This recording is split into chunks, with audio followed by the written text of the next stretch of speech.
बिस्मिल्लाहिर्रहमानिर्रहीम, अस्सलाम वालेकुम जी। मैं हूं मारिया अली और आप देख रहे हैं मेरा यूट्यूब चैनल। केस हारता देखकर इन घटिया लोगों ने, बल्कि कहूं कि ये जो पूरी कंपनी है, ये जो पूरा गिरोह है, जो पूरा नेटवर्क है, इन्होंने मेहदी अली काज़मी के वकील जिब्रान नासिर के खिलाफ लॉबिंग शुरू कर दी है। जिब्रान नासिर के जी कराची प्रेस क्लब में दाखिले पर पाबंदी लगवा दी है। हक और सच की आवाज़ बुलंद कर रहे हैं। जब से वो इस केस से जुड़े हैं, उनकी कोशिश सिर्फ यही है कि एक मासूम बच्ची जो कि दरिंदों के चुंगल में फंसी हुई है, जिसका निकाह बोगस है, जिसके वालिदैन पूरी दुनिया में सिर्फ एक ही आवाज़ बुलंद करते हुए नजर आते हैं कि हमारी बच्ची को बाजियाब कराया जाए, हमारी बच्ची को ये लोग बेच देंगे, हमारी बच्ची को इन लोगों के चुंगल से आज़ाद करवाया जाए। तो अब इन्होंने जी आवाज़ बुलंद करने पर जिब्रान नासिर के खिलाफ ही लॉबिंग करना शुरू कर दी है। इंतकामी कार्रवाइयों के अलावा ये सारी चीज़ें और कुछ भी नजर नहीं आती, क्योंकि वो शख्स तो अपना काम कर रहा है। उस शख्स का काम क्या है? वो जो शख्स है उसका काम तो अदालतों में है, उसका तो काम प्रेस क्लब से उसका कोई ताल्लुक भी नहीं है। सबको मालूम होना चाहिए कि जी जिब्रान नासिर साहब एक पेशावर वकील हैं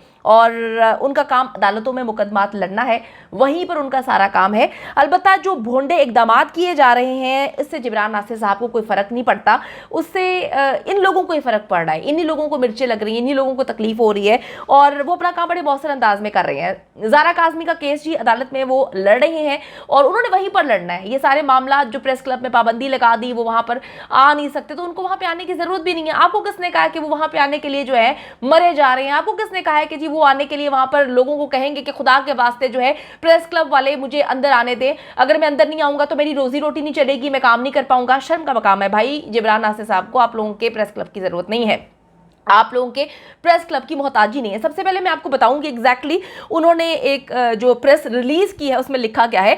जिब्रान नासिर एडवोकेट के कराची प्रेस क्लब में दाखिले पर पाबंदी लगा दी गई। कराची सहाफियों के खिलाफ इंतकामी कार्रवाई और मुकदमे दायर करने पर कराची प्रेस क्लब की मजलिस आमला ने जिब्रान नासिर एडवोकेट के दाखिले पर पाबंदी लगाने का ऐलान किया है। वाह क्या बात है जी। कराची प्रेस क्लब ने जिब्रान नासिर एडवोकेट की जानिब से मुसलसल सहाफियों पर मर्जी की रिपोर्टिंग के लिए दबाव डालने और धमकाने पर जो है पुरजोर अल्फाज में मजम्मत करते हुए हमने जो है इस चीज़ का फैसला किया है कि हम इनको किसी भी सूरत प्रेस क्लब में दाखिल नहीं होने देंगे। सहाफ़ियों को डरा धमकाकर मर्जी की खबरें लगवाने की भोंडी हरकत किसी भी मौजिज़ शख्स को जेब नहीं देती। वाह, आप लोगों ने इसकी इन्वेस्टिगेशन की। खैर अब मैं पहले पढ़ लूँ फिर इस पर बात करते हैं। अच्छा, कराची प्रेस क्लब के सदर जो उनका नाम है और सेक्रेटरी मोहम्मद रिजवान भट्टी समेत मजलिस आमला ने कहा है कि जी प्रेस क्लब ने हमेशा बिला तफरीक हर फर्द को अपना मौक़िफ़ पेश करने के लिए प्लेटफॉर्म मुहैया किया है, मगर जिब्रान नासिर ने रवा माह के दौरान भी मुतादिद बार प्रेस क्लब में बैठकर सहाफ़ियों के साथ धमकी आमेज़ रवैया अख्तियार किया और बादशाह सहाफ़ियों के एहतजाज पर माफ़ी भी मांगी। अब उन्होंने भी एक बार फिर से यही रवैया अपनाना शुरू कर दिया है, यही रवैया अदालतों में इख्तियार किया है। जिब्रान नासिर सहाफ़ियों को धमकाने के साथ साथ अब अदालती रिपोर्टिंग से रोकने की भी कोशिश करते हैं।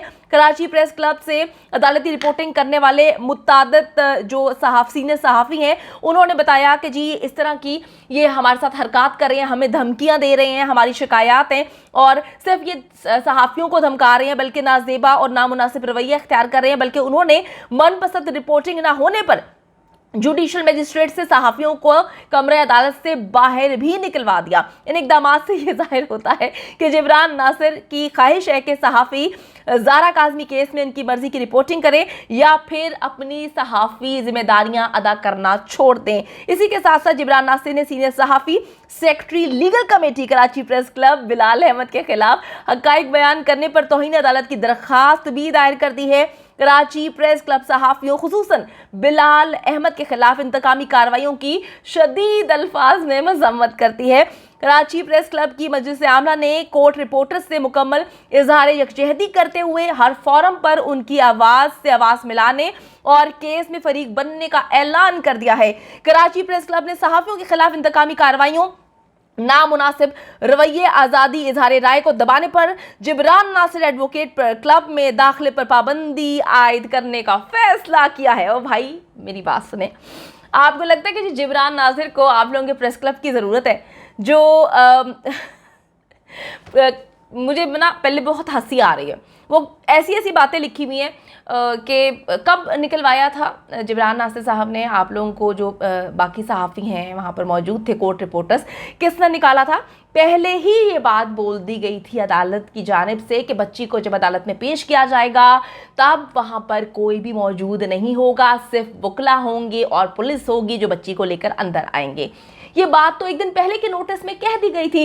इस शख्स ने, ये जो घटिया किस्म की रिपोर्टिंग करता है, इसने वहां पर भी काफी तमाशा लगाया था, इसने अवाम को गुमराह किया था, इसने झूठ बोला था और झूठ बोलते हुए इसने ये बात कही थी कि जी हमें सहाफ़ियों को बाहर निकाल दिया। इतना प्रोपेगेंडा कर रहा है एक शख्स, और मुझे समझ नहीं आ रही कि मैं तो समझती थी कि जो कराची प्रेस क्लब है वहां पर कुछ समझदार किस्म के सहाफ़ी हजरात बैठे हैं, लेकिन इस प्रेस रिलीज के बाद मुझे पता चलता है कि एक इंसान अपने एजेंडे पर सबको चलाने की कोशिश कर रहा है, मुसलसल झूठ बोल रहे हैं। ऐसी कोई बात नहीं हुई, हम भी सहाफ़ी हैं, हम भी काम कर रहे हैं, लेकिन अगर आप लोग तफरीक पर काम करेंगे, अजीबोगरीब किस्म की लोगों के प्रोपेगेंडे में शामिल होकर उनकी मदद करने की कोशिश करेंगे, तो डेफिनेटली इसकी फिर पूरी आवाम जो है इसकी मजम्मत करेगा। अच्छा जी, मुझे एक बात समझ नहीं आती कि कराची प्रेस क्लब ने एक कौवे के लिए अपने मुंह पर कालक लगाने का फैसला किया है, और आप आगे चल के देखेंगे कि वो खुद ही इस कालक को धोने की कोशिश करेंगे।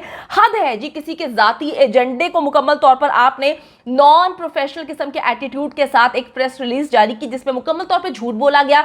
बाकी सहाफियों को भी आप शामिल करें, उनसे पूछें कि किसके साथ बदतमीजी की है। एक शख्स अगर मुसलसल एक महफिल में बैठकर सारी आवाम को गुमराह करने की कोशिश कर रहा है, तो क्या उस इंसान के बारे में अदालत को आप नहीं बताएंगे कि वो अदालत के अहकामात को गलत अंदाज में दुनिया के सामने पेश कर रहा है? जो बातें अदालत के अंदर की नहीं जाती वो बाहर आके झूठ बोलता है। उस इंसान की हद क्या है? उस इंसान ने पहले लोगों पर कालक जो है मलने की कोशिश की, लेकिन उसी के मुंह पर कालक लगी। उसके बाद जो है अब उससे प्रेस क्लब से निकलवा के ये सोचा है कि जी मैंने बहुत बड़ा काम कर लिया। तो जनाब, मैं आपको बताती चलूं कि प्रेस क्लब के अंदर दुआज़ारा केस का फैसला नहीं होना, प्रेस क्लब के अंदर इस केस का फैसला नहीं होना, प्रेस क्लब में नहीं बल्कि कोर्ट में इस केस का फैसला होना है। और कोर्ट में जब जिब्रान नासिर साहब दलाइल के साथ, सबूतों के साथ तुम लोगों के मुंह पर चपेड़े रसीद करेंगे तो फिर उसका दर्द तुम लोगों को सारी जिंदगी रहेगा। शर्म का मकाम है जी। जिब्रान नासिर साहब किसी मफाद के लिए कराची प्रेस क्लब में नहीं आते। मैं आपको बताती चलूं कि एक माइनर बच्ची जिसकी उम्र 11 रुकनी मेडिकल बोर्ड ने बता दी है कि वो माइनर है, उसके केस के लिए, ज़ारा काज़मी के केस के लिए जिब्रान नासिर साहब प्रेस क्लब में आए। बदतमीजी की। आप लोगों के पास कोई सबूत है? आप लोग मुझे सिर्फ एक बात बताएं कि अगर गलत किस्म के सवालात पूछे जाएंगे, वालिदैन की तजलील करने की कोशिश की जाएगी, बच्ची की तजलील करने की कोशिश की जाएगी, तो एक वकील का काम यही है कि वो लोगों को चुप कराए। शर्म का मकाम है। मैं कहती हूं कि जी आप लोग ये समझते हैं कि जिब्रान नासिर को आप प्रेस क्लब में आने नहीं देंगे तो वो दुनिया तक ज़ारा काज़मी केस के हवाले से बात नहीं करेंगे। मैं आपको बताती चलूं कि वीडियो लिंक के जरिए वो शख्स एक दफ़ा वीडियो लिंक के जरिए बैठे पूरी दुनिया से कनेक्ट हो सकता है, होगा भी, और फिर आपके प्रेस क्लब की किसी को ज़रूरत नहीं होगी। आप दरवाजे बंद रखें क्योंकि हमें पता चल चुका है कि आप कितने हक और सच के साथ हैं। अच्छा जी, दूसरा सर, मैं आपको सिर्फ ये कहना चाहूँगी, आप पहले भी यही करते हैं लेकिन एक बार फिर आपसे बहुत सारे लोग प्यार करते हैं, आप लोगों की आपसे बहुत लोग आपकी इज़्ज़त करते हैं। मैं ये कहना चाहूँगी कि इन फजूल लोगों के हथकंडों पर आपने बिल्कुल भी फोकस नहीं करना। आपका फोकस पहले दिन से ज़ारा काज़मी के केस पे है। इंशाअल्लाह ताला हक और सच की फतह होगी, और यकीन माने जब हम जीतेंगे अदालतों से इस केस को, तो इन लोगों के मुंह पर रख के एक थप्पड़ रसीद होगा। इनको पता चल जाएगा कि किसी भी इंसान के लिए आप झूठ की बुनियाद पर प्रेस क्लब के दरवाजे बंद करें, जहां मर्जी के दरवाजे बंद करें, आप किसी की आवाज को दबा नहीं सकते। हक और सच की इंशाअल्लाह ताला फतह होगी, और जो झूठे हैं उनके मुंह पहले ही काले हैं, मजीद काले होंगे।